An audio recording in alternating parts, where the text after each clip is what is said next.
Good afternoon, migrant leaders, mentors, and mentees. Thank you for joining us once again in our monthly Connect conference, where we present typically three of our mentors' career stories in the hope that it will inspire our mentees and also get the mentors to get to know each other. And also, we will have sector breakout rooms where mentors and mentees can go into a specific sector breakout rooms based on their experience, professional experience, and the mentees' professional interests. And they can have in a smaller groups conversations and networking. I would encourage mentors and mentees to have one more perspective when they move into the breakout rooms, which is to get to know each other and where they think there could be a good mentoring match. Mentors can ask the names of the mentee in question or mentees, and later mentors on the Migrant Leaders app they have the functionality to search for a particular mentee by name in the top right hand corner of their screen for the Migrant Leaders app. So please think about that as well. I would encourage mentees in the breakout room to think about how they're going to introduce themselves. Basically 10 seconds talking about what's their name, what are they studying, what subject they're studying, and what they're hoping to achieve in their future career. Very briefly in 10 seconds, so that then you can have a good conversation after those introductions. This month in the Connect conference, I'm really pleased to introduce our speakers as well. So this will be the first Connect conference where I myself will not be telling my career story. You'll be relieved to know. And that we have Ashima, Ben, and Yami telling their career stories. And we are eagerly looking forward to hearing from them. So here we have our speakers, and I believe we agreed the order will be Ashima first, and then Ben, and then Yami. So without further ado, I will be handing over to Ashima to deliver her career story. Thank you. Amazing. Great to be here, guys. Thank you for having me. Yeah, I'm really excited to talk to you guys today. So I essentially work in technology sales and have been for the entirety of my career, with the exception of my first year out of uni, where I made some misadventures in finance. Not that that's a bad place to be at, it just wasn't the right cup of tea for me. A little bit of backdrop, I guess, about me. I went to university in Singapore. I was really interested in two very different things. I was really interested in political science, and I also really like maths. And so I just really started studying business and finance, and then came to a realization that maybe the commonality between both those things that I really like is storytelling. The commonality between both those things I really like is talking to audiences and being a speaker, really.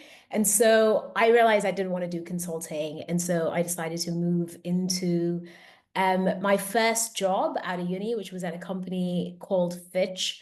On the credit risk side of things, I very quickly realized that was not for me. And I joined another organization called Dynamic Yield, really as the first kind of boots on ground in Singapore. That was really fun. I got to travel a lot around Southeast Asia. My job there was really to kind of help build new pipeline. And the goal was to kind of let in people from, speak to companies from all around Asia and Australia, and build pipeline for our account executives and sales directors teams. I then I got promoted to an account executive, then got promoted to a sales director role, then got promoted to a VP role at the same organization. And yeah, I learned a lot about a lot of different industries. I learned a lot about different verticals. I think lived in more than 4 countries during the 3 years that I was there. So collected a lot of travel miles. And yeah, really had a good time. I then moved to Estonia from there to work at a large gaming company called Ready Player Me. I was leading their global sales team. Had a fun time living in minus 30 degrees weather. COVID happened. Realized Estonia probably wasn't where I want to be in the long run. And I ended up moving to Berlin in Germany to work at another tech company called Contentful, where I was kind of responsible for growing our Southern European and APAC markets. As of last year, I moved to another organization called Commerce Layer, where I lead our global sales team, and I'm based here in London. So I think one thing that I've realized in commonality over the last 10 years is if you really like to travel and you really like to be in different cultures and different countries and learn loads about different industries, technology sales is something you might want to consider. It's just like consulting, maybe slightly less grueling, and I think, in my opinion, a lot more fun. So, this is a great space for someone like myself to be in. I work with really interesting organizations. I think my favorite part is really like my 2 days are very different from each other. Like I said, yesterday I was talking to like a big Danish agriculture company, and then today I was talking to one of the largest AI labs in the world. So really, the dynamic nature of the job is something I really enjoy. It's also really interesting to kind of see how different people engage with technology and how they actually implement it. You get to make a lot of really cool connections with a lot of C-level executives. So think folks, C-level at P&G, Reuters, Bloomberg. You get to really work with high-level executives and learn a lot from them. So yeah, that's a little bit, I guess, about my backdrop. I guess a couple of things that, I would love for if someone is interested in doing this to kind of take away. I think very early in my career, I really was trying very hard to be fully prepared and fully ready before I take on new opportunities. And with age comes that wisdom that that's never going to be the case. You're never going to be fully ready to take on new opportunities. And so even if you're at that 50-60% mark and you feel compelled, just go for it. Really, I truly believe that growth happens in the stretch, right? And so pushing yourself forward, even when you feel like you're almost there, you probably are more prepared than you realize.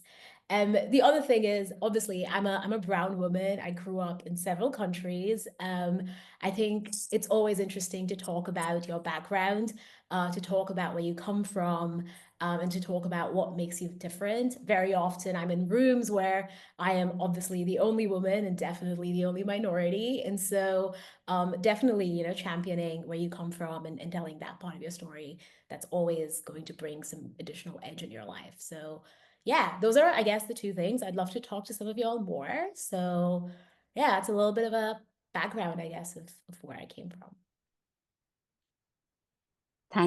Thank you so much, Ashima. That was fantastic. I really enjoyed hearing your career story. And it made me smile at various points because you were so candid about your learning points. I learned really from what you said, and I hope the mentees took that on board, that it's okay if you start out doing something that you thought you might enjoy, but you realize that actually that's perhaps not for you, and changing course, changing direction, it's really okay. And if you hadn't done those things, you wouldn't have got into the interesting and rewarding and exciting career that you clearly have. Really, really interesting career, one that I'm sure you're hardly ever bored. So fantastic. 100%. Thank you so much for sharing that with us. And we look forward to publishing your career story that you delivered. Thank you so much. So next we have Ben. Thank you for joining us, Ben. I'm really, really delighted that Ben joined us because you work at a company called Infinium.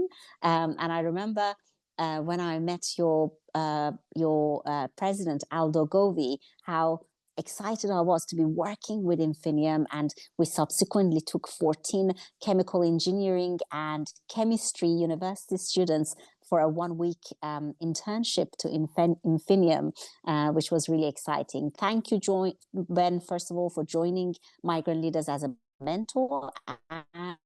for sharing your career. Thank you.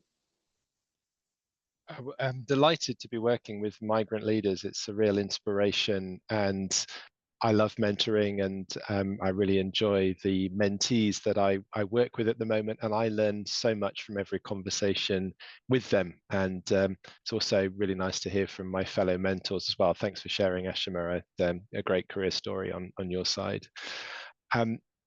So as you can see here a few pictures to show you my journey.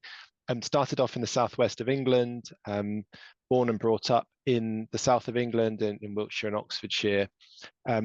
Went to university in Cambridge, and I was drawn there by two things. One of them was the opportunity to study chemistry. It's a broad-based natural sciences curriculum there, and I chose to specialize in chemistry in the third and fourth year. Also drawn into that because I had the opportunity to be a music scholar alongside being a science undergraduate. The picture you can see is not of me, but it is of one of my successors, and that was the view I had of the chapel in Downing College when I used to play the organ for chapel services and conduct the choir, which is a really nice balance as something as more than a hobby, felt like at times a second career alongside studying chemistry, and a lovely privilege to do both of those things. I wanted to do a PhD, and I also wanted to experience a different type of university setting. So decided to leave Cambridge after 4 years, went to the University of Sussex in Brighton on the south coast.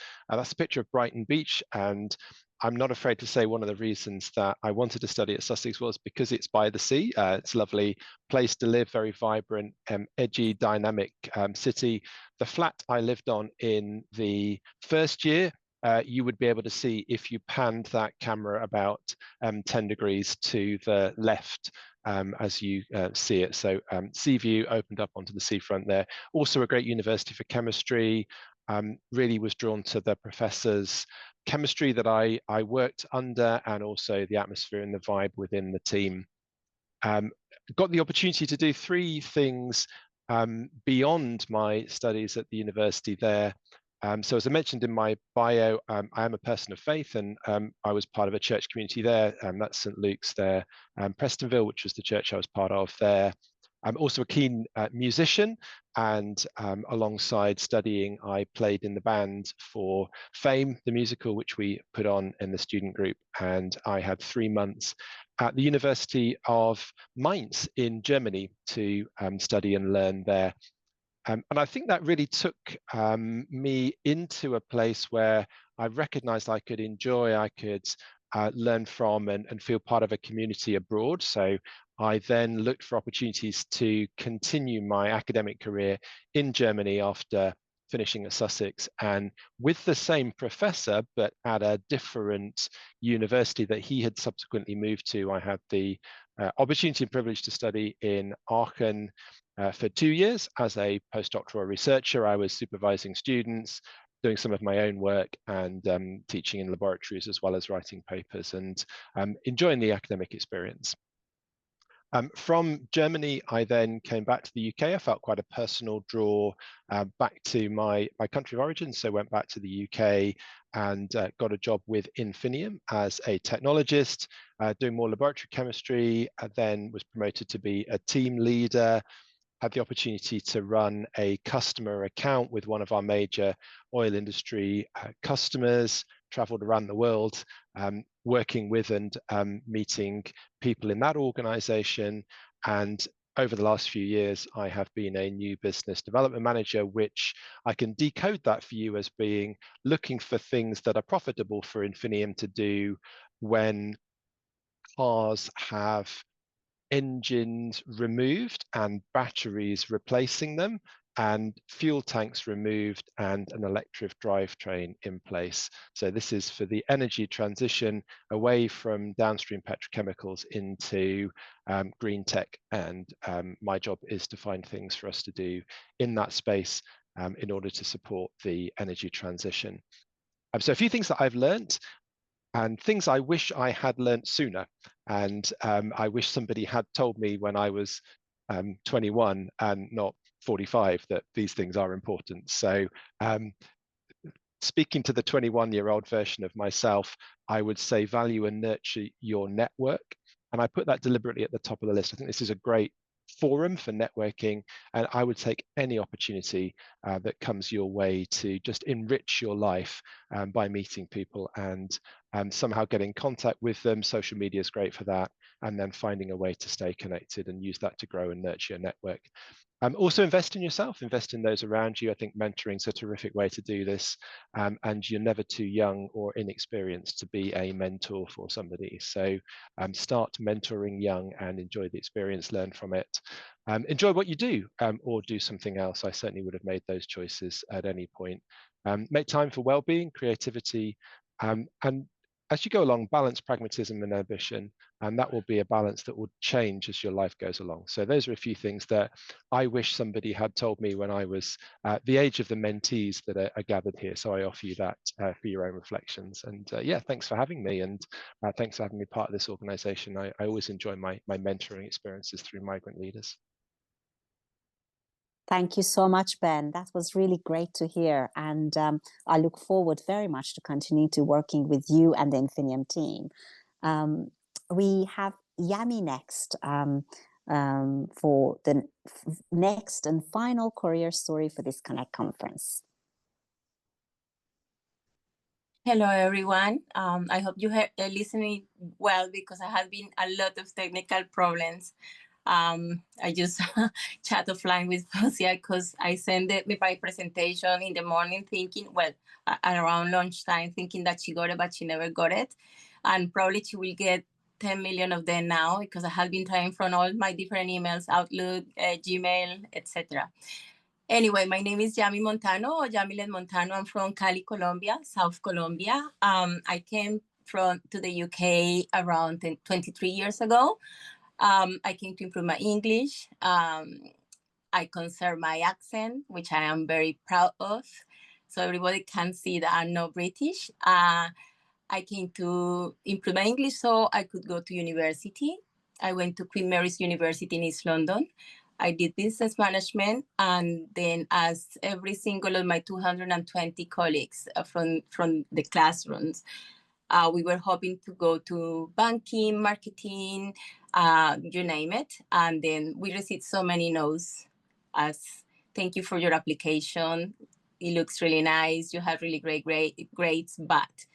So I'm just introducing myself like that, just to show that perseverance, I think, and something that both Ben and Ash has said, networking, connecting to people is very important. So after so many no's by email on the post, I managed to grab my first internship through going to different networking events. It's very important. So I kind of answered in the last part of my speech at the beginning, because for me, I could not emphasize more, saying that it's very important to connect with people, go to events, don't be shy. I know our personalities are all different, and some people are introverted, extroverted, but it's very important to put yourself outside, because nobody's gonna go to your house to knock your door, and if you don't go out, people don't know your face, your names, etc. Going back to myself, I've been in banking for 14 years. I'm taking a career break at the moment. It's something very recent for personal reasons. It was difficult to take the decision because I love what I do. I have been doing different roles from KYC. KYC was the first one because it happens to be my internship. Then I moved to credit, which was interesting, but not my cup of tea. But it was really good to get to know that piece. It's very important to see different areas, especially when you are at the beginning of your career, so you can realize what is that you are interested on. Then I moved to financial institutions, and I work with the relationship managers, and I love it. I really like that part, and I work very hard to get into that area of my career. And in my last couple of years, I will say 6 years, I spent 3 years in SMBC, or Sumitomo Mitsui Banking Corporation, covering relationship managers, supporting the relationship managers. And then I moved to TD Securities, a Canadian bank, where I did actually relationship manager. So I really love the 3 years in TD. Looking forward to going to that area, but for the time being, I just taking some time to figure out some personal family things. But I'm so grateful to be part of Migrant Leaders. I have been part of you guys for probably 4 years, I would say. It was introduced by my husband. He was a mentor. He worked for Barclays, so he is a very keen supportive of you guys. And I'm pleased that I'm here. Thank you so much for having me. Thank you so much, Yami. That was great. And it was really good that you shared the early career experience of getting rejections. I think the mentees should know that even the highest and top professionals have had plenty of rejection. I remember myself when I graduated in 1994. Back then, you didn't have any internet in 1994 really, and applying to companies, you had to phone them, ask them to post you an application form. You had to then manually with a pen fill in the application forms for a job and post it to them. They would then post back their response to you. I got 400 rejection letters, and I diligently filed them, thinking systematically by industry sector, and I called all their switchboards asking for some feedback. Why was I rejected? None of them could give feedback because they said, we're just a switchboard and we don't have time to give feedback. You know, and you have to kind of leave your ego at the door when you get rejections. You have to think, okay, what can I get out of this? What information, what learning, what reflection can I get that will be useful in me achieving my objective? So what you said, Yami, about persistence and discipline and everything you said really, really resonates. Thank you. So we are at the end of the career stories, and the timing is perfect, 5:30, because we will now have 20 minutes of discussions and networking in sector breakout rooms. 20 minutes. So before we do that, can I ask mentors and mentees, if they're a mentor, to please put at the beginning of their name that with which they signed into this call, put mentor and then their name as their ID. And then if they're a mentee, to put mentee and their name. Because that way, when you go into the breakout rooms and you're talking, people know whether they're talking to a mentor or a mentee. And mentees, please, when you want to talk to the mentors, if you can put your camera on, that will make much better impression on our mentors, and they're much more likely to want to give you advice and mentoring conversations, and even potentially selecting you on our Migrant Leaders app as their mentee. So the breakout rooms, given the composition of the mentors that we have on this particular call, the breakout rooms that I suggested are finance and business, marketing and consulting, science and engineering. So for example, Ben is likely to be in the science breakout room. Yami, you will probably be in the finance and business. Yeah. So select your own sector breakout rooms, mentors, and mentees select the breakout room that most closely matches your future career aspirations. Those who don't want to go into a breakout room or the breakout rooms don't fit absolutely with them, you're welcome to stay in this main room and I will conduct a conversation that will be useful to the participants. Okay, so Fozia is going to put on the breakout rooms and you can select them now. Okay, so we've only got 8 people left now in the main area, and I'm just checking who they are so that we can speak. Okay, Yami, I think you're still in the main room. Raluca, Olu, Joshua, Azima Menti, Preeti Kapoor, yeah. So we are now a small enough group to introduce ourselves. I will start. I am Elham Fardal. I'm the founder and CEO of Migrant Leaders Charity. Could I ask each of us in the main room to introduce ourselves? Yeah, I can continue. I'm Raluca. I'm a sustainability manager for Informa PLC, which is a company that organizes events and trade shows, basically. Lovely to see you again, Raluca. Good to see you.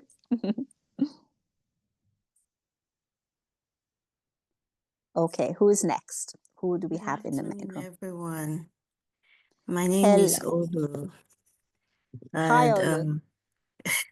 nice to see you finally. So, to see you. I'm a project manager and an improvement facilitator for the NHS. I recently started working with the NHS, so yeah. Thank you so much, Olu. Great to see you finally. Yeah. And probably not within a scope for the Connect conference, but please recruit some medical doctors as mentors for us. Okay, I'll try. We have loads of aspiring medics as mentees. Thank you very much. Okay, I'll try my best. Bless you. Thank you. Thank you. Who is next? Okay, I go next. Good afternoon, Thank you. everyone. Good afternoon, ladies. So my name is Jean Punder. I'm Principal Financial Advisor for St. James Place. And I'm happy to be here because I've been, having conversation with Elam for a couple of years at a time. And it's so good to see you. I'm happy to finally meet you. Mwah. So I'm Mwah. glad to be Migrant Leaders member. I like my mentees. I'm learning a lot from them. And I can't wait to see what we talk about today. So good afternoon. Thank you. Good afternoon to you. It's lovely to see you. Thank you so much for joining us and for contributing for all this time to Migrant Leaders as well. Lovely to meet you in person. And I'm really glad you're part of Migrant Leaders because one of the topics that I talk to mentees about frequently is creating generational wealth. And I think St. James's Place is an example of the type of organization they should be aware of its existence, because I want the mentees to succeed for themselves, but also succeed for their siblings and parents, and then to succeed for their future spouses and children and grandchildren. And they need to realize that they need to create that generational wealth to see and have a vision for their families. And I think St. James's Place is an example of one of those companies who does that really well. So I'm glad that hopefully they'll have good influence from a mentor like you. Indeed, that's the plan. That's the secret plan. Excellent. So who else do we have in the room? Hi, I'll go next. I'm Preeti Kapoor. I'm based in Canada and I am a wellness strategist, a well-being coach, or a holistic healer, Reiki master, past life regression therapist, a lot of things, but I'm here today to just meet this beautiful community. And thank you, Elham, for having me here today, because listening to the stories, listening to these wonderful people, I'm like, I thrive in this environment. The rejections, the setbacks, but that resilience to move on and hang in there is so much important. Most of you will see me in the end of the session when we'll conduct, but it is just an amazing opportunity to be here. And Elham, you can take it further to just, I don't know, I was not there. I joined a little late, so I don't know if you already introduced me or you didn't, but I'm just happy to be here. I'm really glad you introduced yourself, Preeti, because I really enjoyed talking with you when we met online. And I will let everyone know when they come out from the breakout rooms that you'll be doing at 6 o'clock at the end of the 1 hour session, you'll be doing a 10-15 minute wind down exercise for those who want to stay. And I tell you, the day I've had, I'm really looking forward to it. We all need it. Thank Absolutely. You. Thank you so much. Anyone else would like to introduce themselves?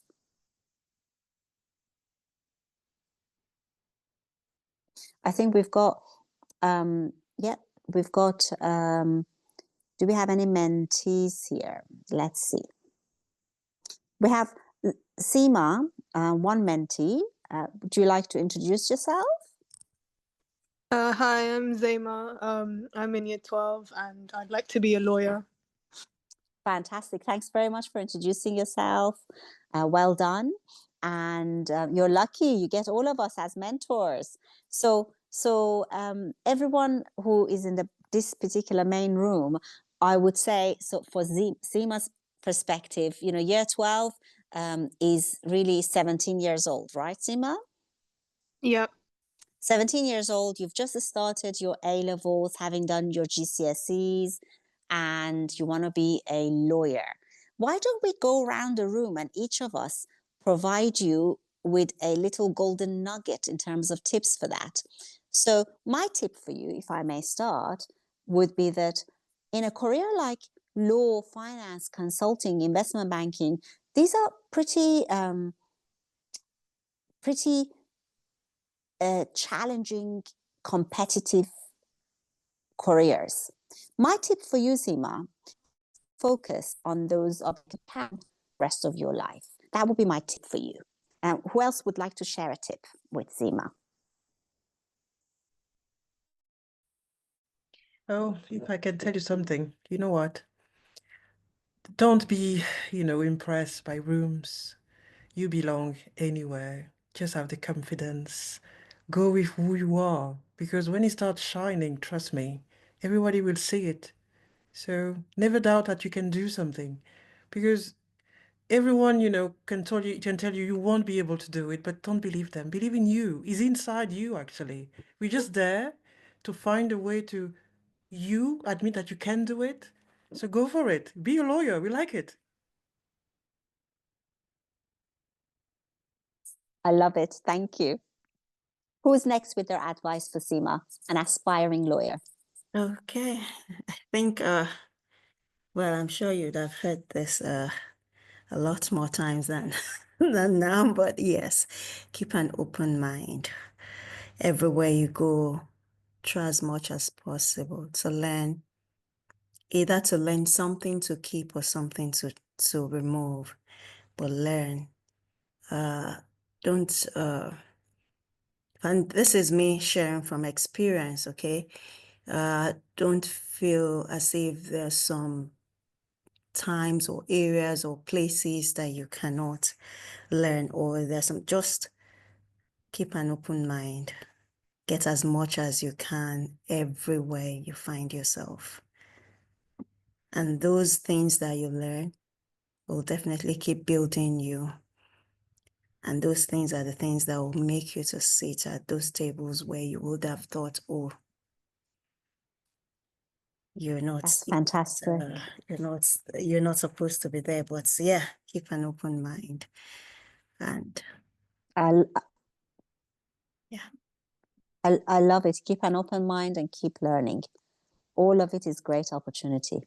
Thank you so much. And who would like to offer advice to Zema, an aspiring lawyer, next?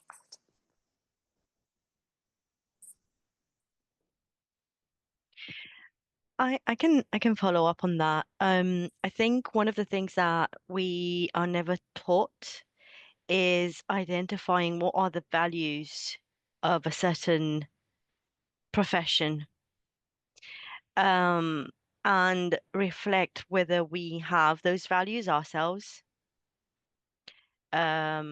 Because it might be that we don't. And it might be that we learn that the hard way, and it takes us a long time to learn that.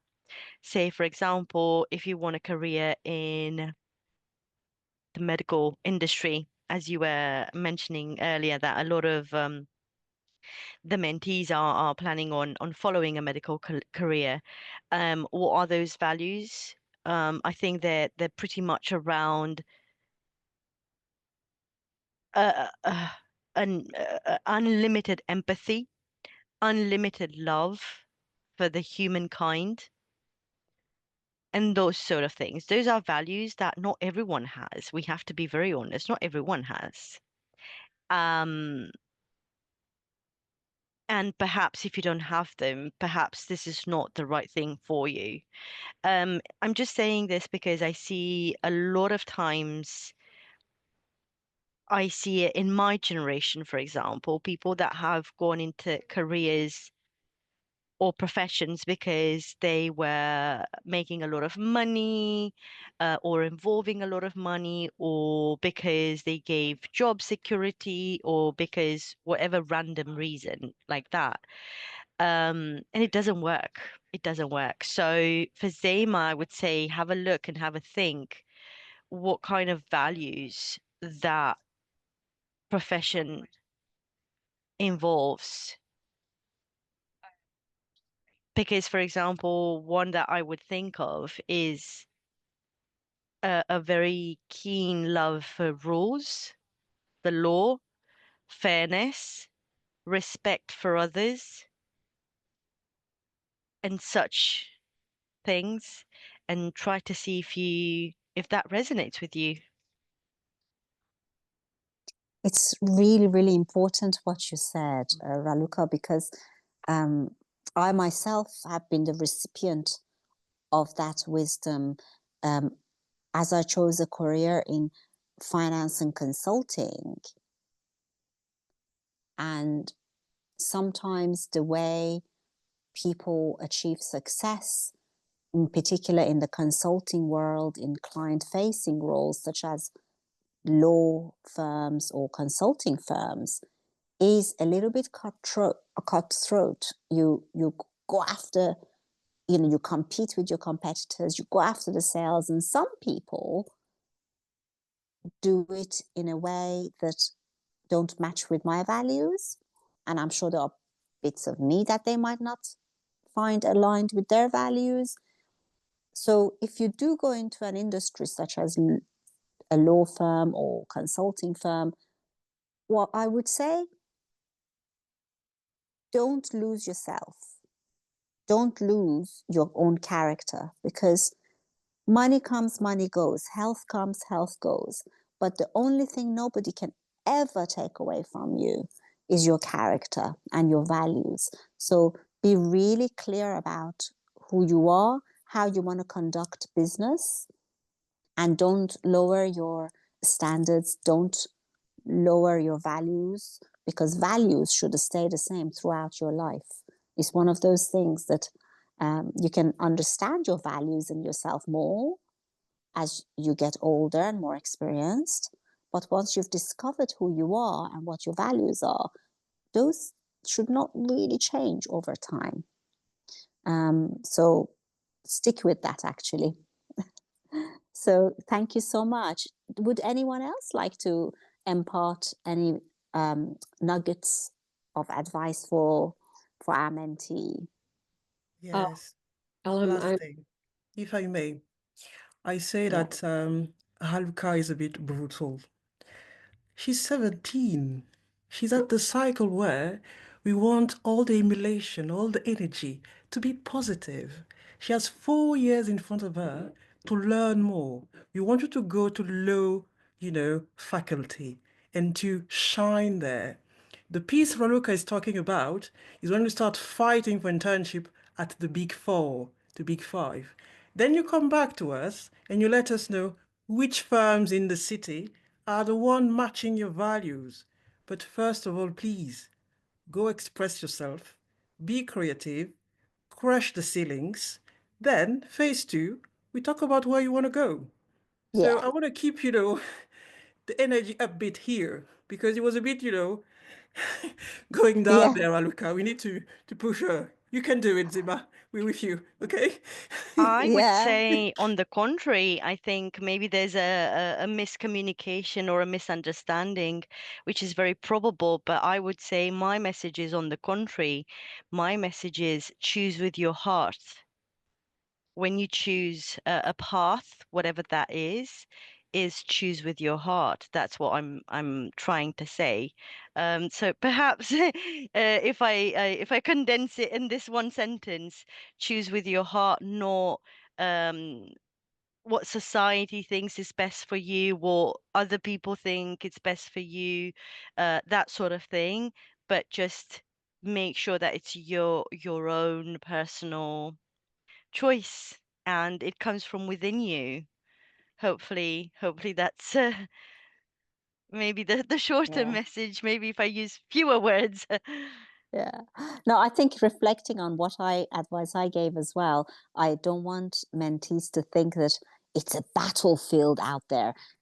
And, to kind of listen to what you've just said in terms of being more positive is right. We should be positive because they do have their A-levels and degree to do, and they should just enjoy that, immerse themselves in that, rise in that process of their education. And the battlefield is not as rough and ready as perhaps we are describing. All we are saying is that it's a beautiful world out there. Yes, there are hardships, there are challenges, there is competition. Those things are reality, but it's not as tough as perhaps we might lead you to believe. Having said that, know who you are and stick with that. So anyone else who would like to give final piece of advice before everyone returns to the main room? I'm not a mentor here, nor a mentee, Alham. Since I'm in this room, I just wanted to add my 2 cents, if you're okay with that. Of course, yes. Thank you. So my message and my 2 cents, Amma, is again, collecting everything that everybody here said, is basically believing in yourself. Success will come to you if you believe in yourself. To some, it comes early, to some, it comes late. Some things might resonate with you, some things might not resonate with you. In a path where we are making our career or making our life, there's no straight way. There's always some directions that we think that we are confused and we have to take some decisions. And you'll always find those moments in your life where you'll be confused. But always when you know your values, as Olu said, as Jean said, to open your heart, and when Raluca said the same thing. When you believe in yourself and you know that voice that is coming from inside you, that this is what I know, this will be right. Yes, this is what I want to do, rather than listening to the voices which are external to you, what the society is saying, what needs to be done. When you stick to really who you are, your personal values, your character, as Ellen said, you will be successful. It could be the right time, it could be a little later or early, dependent, but if you are true to yourself, you will still make it, no matter which field, which area you choose. Thank you. This is my 2 cents. Thank you so much, Priti. And what a brilliant and positive note to finish on. We now are having everyone from the breakout rooms join us again. We will be having 10 minutes of Q&As. I would really like mentees to ask any questions. You can turn on your camera or just use your voice or put your questions in the chat, and Mohammed will field the questions from the chat, and mentors can then answer the questions if they wish to. Thank you.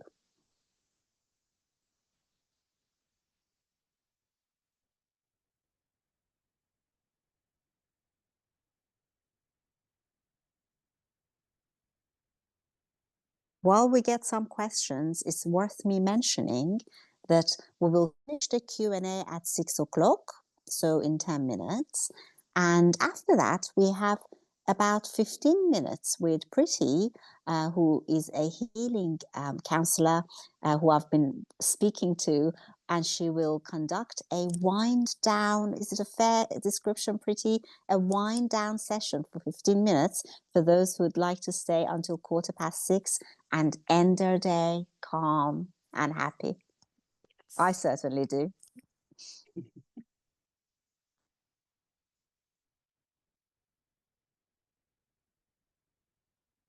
Right, Mohammed, do we have any questions in the chat or privately that might have come to you?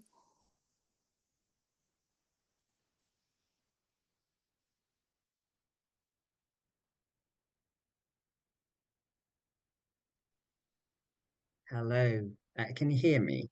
Yes, we can. Yes. So we have a question for Ben. It came to me. It says, what inspired you to choose a career which was related to engineering. So if you could tell us a bit about that, please, Ben. Yeah, happy to share. And as I mentioned in the breakout room, it was a balance of joy and pragmatism. So I had two interests as a teenager, one in music, one in science and technology. And I thought to myself, could I be a professional scientist and a part-time amateur musician? Or is it more likely I could be a professional musician and a part-time amateur scientist? And I thought, well, the world is set up one way around, not the other. So the best way to continue both interests is to go ahead and look for a career in science and technology, and then express my interest in music as an amateur outside of that. And I'm glad I made the choice that way around. So it was a degree of pragmatism, but also the opportunity to express myself through music. I love that answer. Thank you, Ben. Mohammed, I have seen two further questions in the chat that you might want to field, please.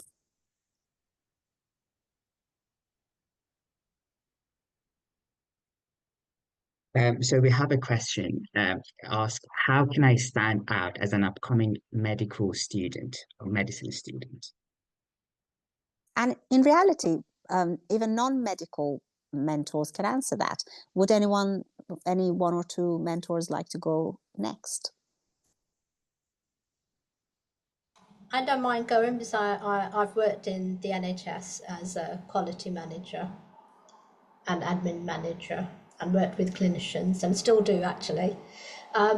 So the thing that'll help you to stand out is, as well as having your clinical skills, which they'll really hone you with, is ensure you have the soft skills as well.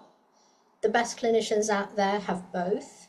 So they have the soft skills and the clinical knowledge and expertise. So when I say soft skills, I'm talking about have that emotional intelligence, be able to look at patients and other staff and work out their body language, how are they looking, where are they looking, is all that will give you some signals. And when you're with a patient, always tell them who you are and what your name is, because that's so important. So I would say those are quite important skills that sometimes are lacking in the clinical field. Thank you so much. And actually, a lot of our mentors and mentees can all apply that to all their interactions with people, and people, whether they're colleagues, clients, suppliers, patients, in every field that is needed, but particularly in medicine, you're quite right.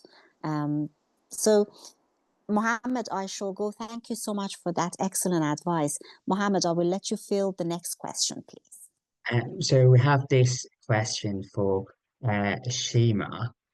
So the question is, you had loads of interesting decision to make regarding your career, but what's that one career decision you made that you are really proud of?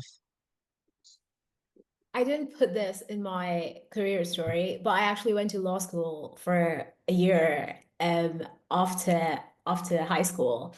And I did that because I did parliamentary debate my whole life. And I was like, oh, this is going to be great.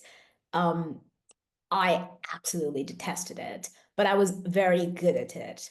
And so it was very challenging to make that decision to leave it because, yeah, I knew I'd be a good lawyer. And even now, all my friends tell me, oh, you would have been an excellent lawyer. And yeah, I think like my proudest decision was to kind of leave law school, much to my parents' deep chagrin. They were very upset with me when I decided to leave law school, but great decision for me personally. That's really good. It's wonderful that you're highlighting how there might not be alignment with what you discover you're good at, what matches your values, and what your parents want to do.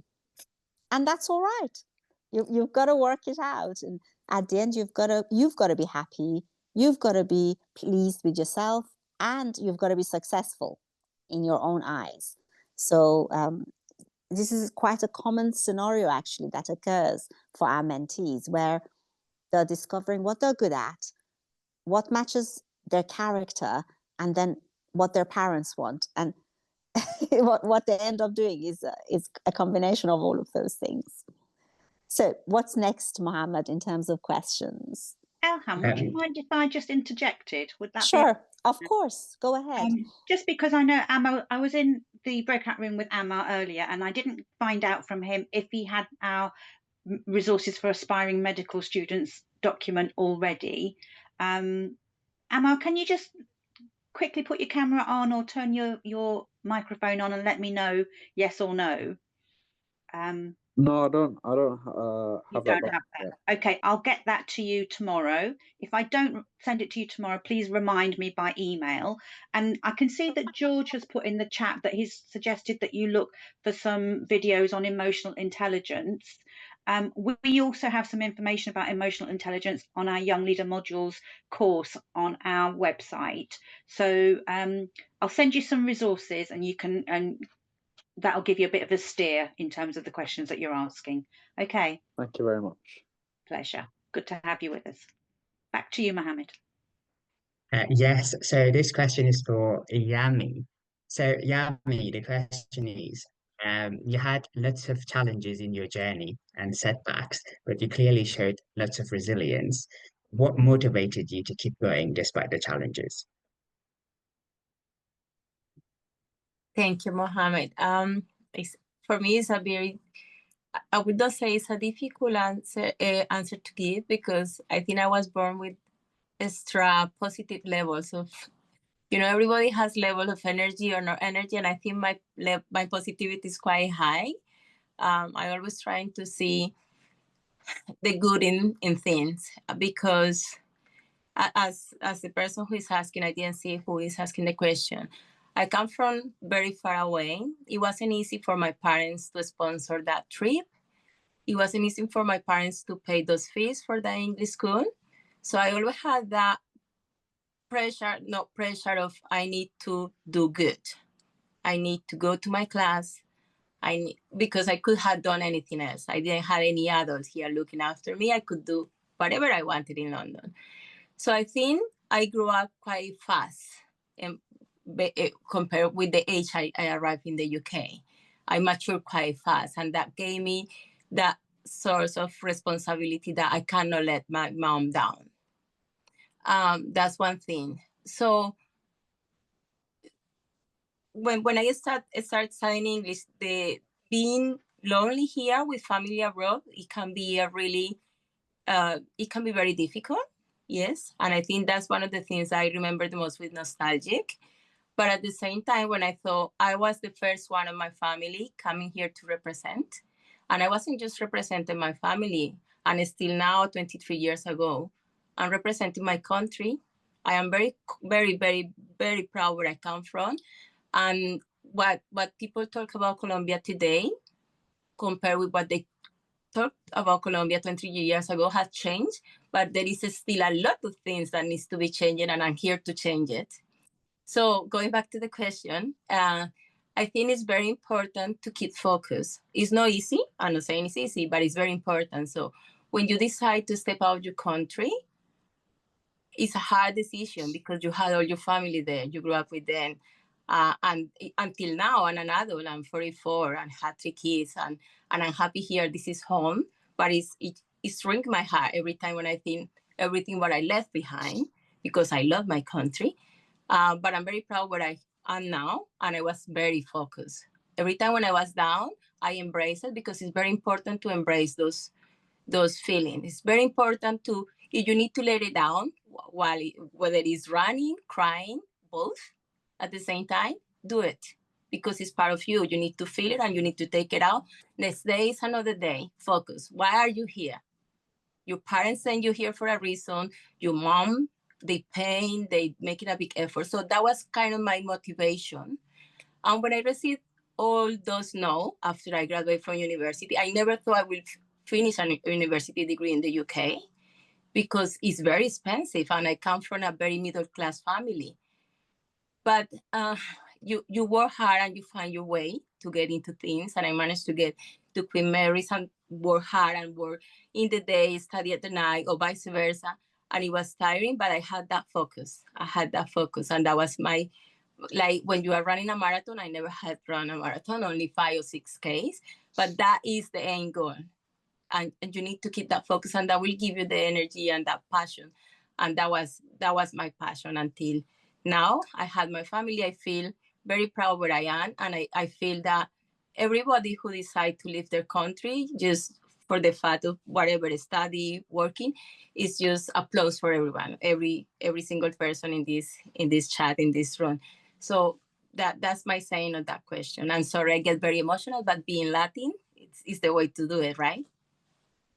Yami, you got me emotional, and I just want to say I'm proud to call you a Migrant Leaders Mentor, and you so have migrant magic. The book that I wrote, Migrant Magic, was exactly about migrants like you. Exactly the sentiment, the drive, the discipline, the sheer physical power of working day and night for their objectives. Really proud to have you as part of Migrant Leaders. Thank you. No, thank you for having me. And now you're not going to make me cry because I'm trying to maintain glamorous. Me too. We'll have to grab a coffee sometime. Definitely. And I've got to practice my Spanish, so you can help me with that. Thank you so much.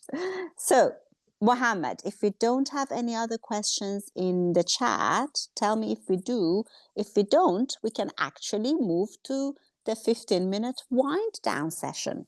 So Preeti is a healing counselor and consultant. She's here to help us wind down for the day in the next 10 or 15 minutes. Those who would like to stay, mentors and mentees, can stay and use that session to wind down.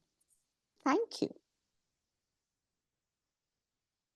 Good afternoon, everyone, and thank you, Alham and Fazia, for this wonderful opportunity. I hope you can all hear me. We can indeed. Thank you. Awesome. I'm Preeti Kapoor, as Alham mentioned. Let me know when you want me to share your slide, okay?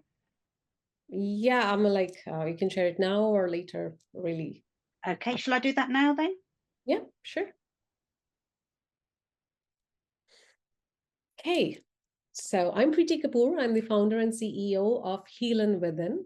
I'm also a Reiki Master, wellness transformation expert. But at core, I am just like many of you, a woman working on building my business, taking care of my family, and constantly juggling between draining and conserving my energy. I work with corporates, I work with nonprofits, entrepreneurs, leaders, emerging leaders in a group or one-on-one settings. So today's theme for our wellness pause is energy mastery. We'll talk a bit about energy, recharging or conserving your energy, or even establishing boundaries for energy leakage. This is something, a new topic for you, but we all deal with energy. And somebody was talking about energy right before me, Yami. So you may be an immigrant, you may be a leader, a student, or even an entrepreneur. As a human, we all have electromagnetic field around us, which we call aura, our energy system. So let's talk about energy. Here's a question for you. How many of you have Wi-Fi at home? You can either raise your hands or even react to the thing. I don't think we have anyone who doesn't have Wi-Fi, right? We all, and how many of you charge your phones wirelessly today? Let's see how many of most of us. All right. Now, let me ask this. How many of you know that we all have personal energy, our own energy? Okay. Less hands, less reactions. Your personal energy is your thoughts, your words, and your actions. Throughout our day, we just drain this energy doing different things. Some of us recharge physically by walking or going to the gym. But I'm curious, how do you recharge your mind? Anyone wants to share? How do you recharge your mind? To be focused, to be productive? How do you do that? This is all, to be honest, very new to me, if I'm honest. And that's why we brought you in, and to learn, really. I'm sure other mentors might be more advanced in this area, but I've noticed in my own work, maybe 25 years ago, I could get away with 16-hour days and then doing my executive MBA in the evenings and weekends and flying all over the place and everything. But now, as busy as migrant leaders and family life keeps me, I noticed that sometimes I need to manage my energy levels better. So I want to understand a little bit more about how to recharge our minds. I have no idea.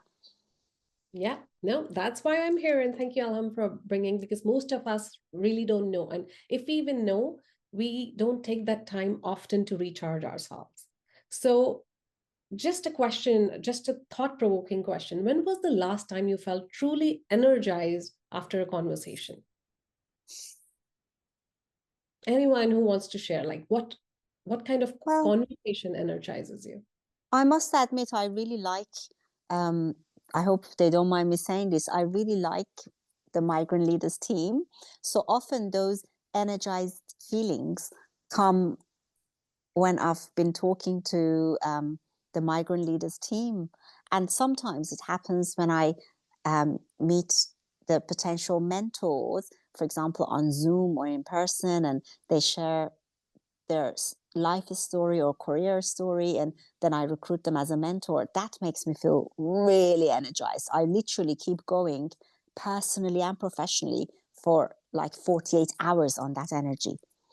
See, right? And we really don't have those 48 hours in a day actually to actually recharge yourself. So it is important and very crucial to recharge yourself, have those kind of conversations, have those moments where you're able to recharge yourself, where you feel motivated, where you feel, yes, this is really helping me, and you really want to maybe conquer the world, maybe go out and just talk with more people. And yes, this is good. That makes you really feel happy.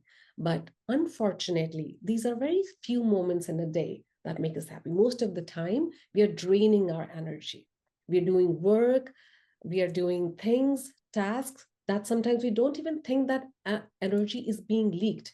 And some of these tasks can be really avoided or being taken care of later in a day, which you really don't need. For example, social media, right? But we don't actually take time to think. You know what I have found as a leader, whether you're in business, family, or communities, we operate across 4 energy domains: physical, mental, emotional, and spiritual. And we have to recharge all of these 4 domains. And here's what I call the leadership energy paradox: is we cannot give what we do not have. So for example, your kids need you today after a long work day. Would you have energy, full energy, to give that attention to them?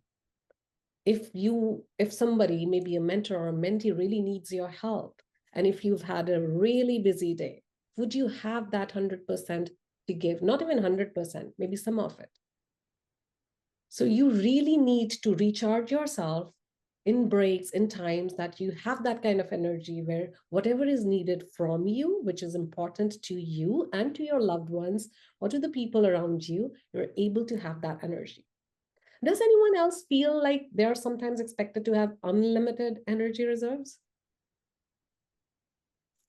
Yeah? Yes. So I want to share something that completely changed my approach to energy management. It's what I call is white space. This is non-negotiable time in your calendar, in your mind, that belongs to you, not to your work, not to your family, not to your inbox. Has anyone deliberately created white space in their schedule so far? Like, this is my time. I'm not looking at my inbox or my phone, not talking to anybody. This is my time. Me, we call it my space, me time, whatever. I kind of have, because sometimes I go through phases where I get really curious about certain topics. For example, at the moment it's about Henry VIII for some reason, and the Tudor period, because I wasn't born in Britain. So I feel like, even though I've been in this country 35 years, but my studies never involved history. So I want to know about British history because I'm part of this country now. And I find that is kind of my me time when I watch a documentary.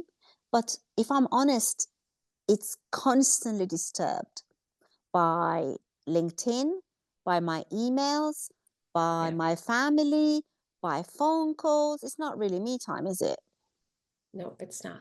Because again, you let it disturb. It is non-negotiable time. Reading book is an amazing way to get that kind of energy that you're looking for, recharging yourself. There are some other ways as well, just being present in a flow state where you're doing something and you're totally involved and there's no distraction and no other thoughts.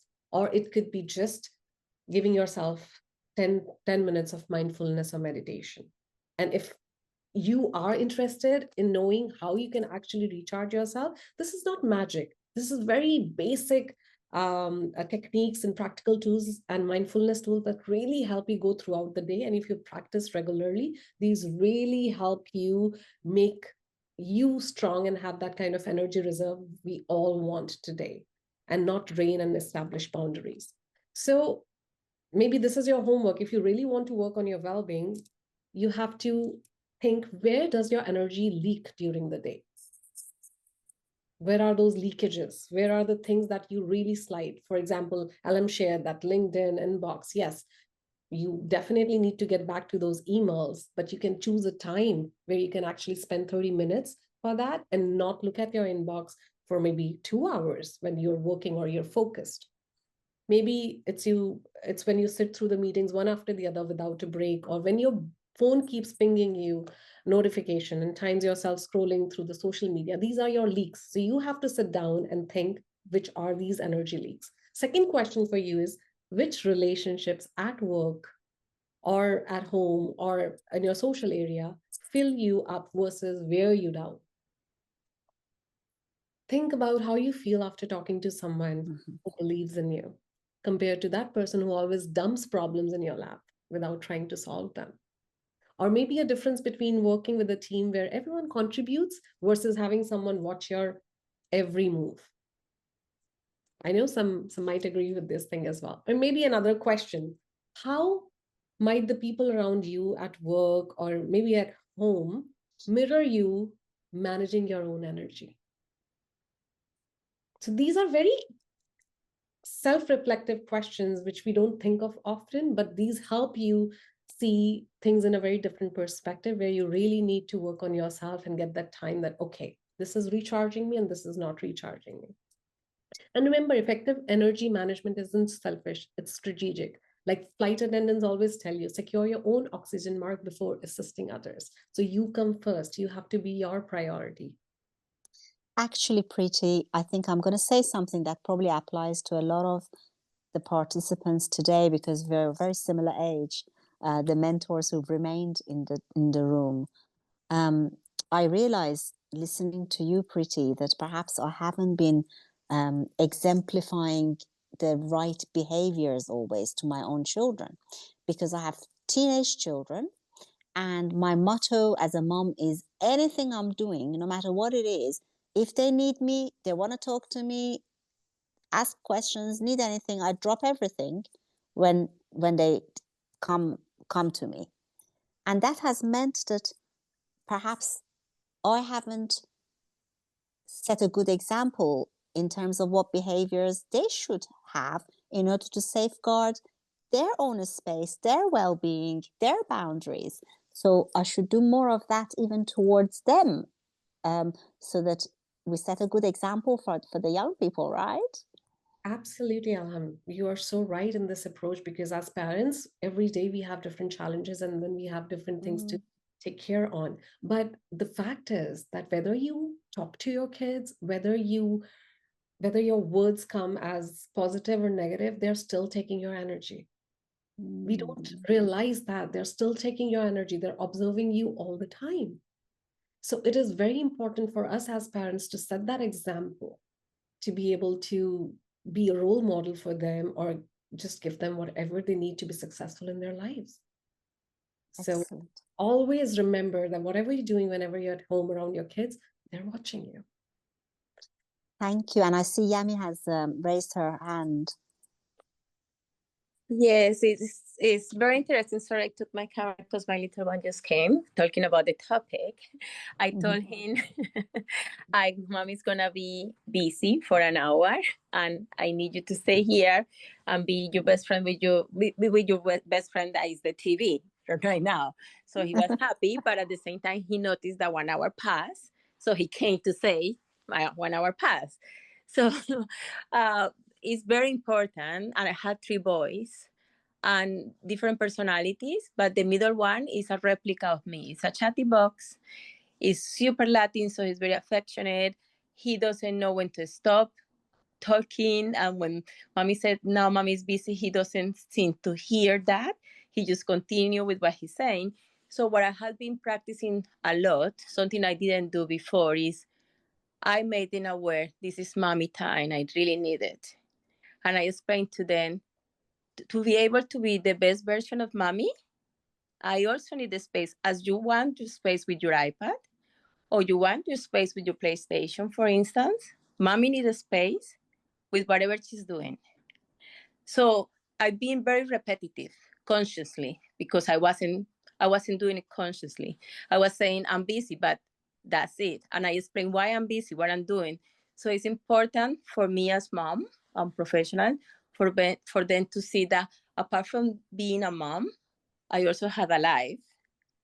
And I need that life, because if I had that life different to being a mom, I'm happy. And if I'm happy with my life and I'm happy as a mom, as a wife, etc. So it's very interesting that this topic is just coming very naturally now to my life, because it's something I've been practicing for the last 2 weeks, actually. So I couldn't agree more.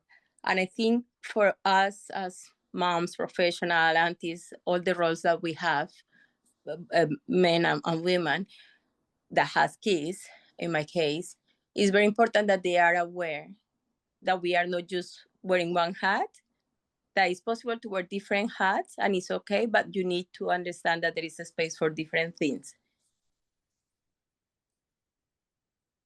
So please, Yami, thanks for sharing your thoughts, and it is crucial, and I'm so glad that you're practicing this, and if we all practice that, that'll be great. Amazing, thanks for sharing that, and thank you everyone who stayed back. Think we have a session next month as well, and it'll be another week and another something thought questions for you, and hope you'll enjoy that. Loved meeting you. Thank you, Preeti, and I think you'd be the first person I would go to for one-to-one sessions on these concepts and building some tools and techniques that help us be more productive, healthy, and happy. Thank you. Most welcome. Thank you. Thank you, everyone, for joining. It's been an amazing Connect conference and rather innovative. I hope everybody enjoyed it as much as I did. And thank you to mentors, mentees, and the Migrant Leaders team. See you next time. Thank you, Preeti. Bye.